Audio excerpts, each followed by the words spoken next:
रक्षाबंधन हा हिंदूंचा पवित्र सण असून भावा बहिणीच्या नात्याचा हा सण शाळेत आणि घरात साजरा केला जातो। अनेक शाळांना या दिवशी सुट्टी दिली जात असताना कल्याण पूर्वेतील सेंट थॉमस शाळेने मात्र या दिवशी जाणीवपूर्वक परीक्षा ठेवत विद्यार्थ्यांच्या आनंदावर विरजण घालण्याचा प्रयत्न केला आहे।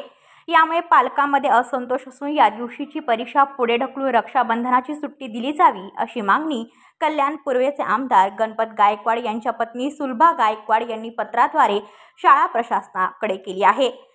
त्याचबरोबर कल्याण डोंबिवली परिसरातील इतर शाळांना त्या दिवशी सुट्टी देण्यात यावी यासाठी सुलभा गायकवाड यांनी शाळा प्रशासन व महानगरपालिकेला निवेदन देखील दिले आहे। 19 को रक्षाबंधन के दिन छुट्टी रहेगा।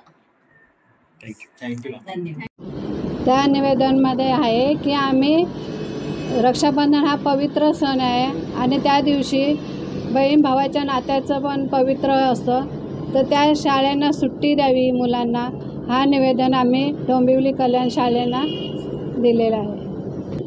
हो, एक शाळा आहे सेंट थॉमस म्हणून, त्या शाळेने आम्हाला सांगितलं की आम्ही सुट्टी जाहीर करतो। ते म्हणजे कॅलेंडरमध्ये तशी सुट्टी जाहीर नाही आहे, तर हो यासाठी आम्ही पालिकेला निवेदन प्रयत्न करणार।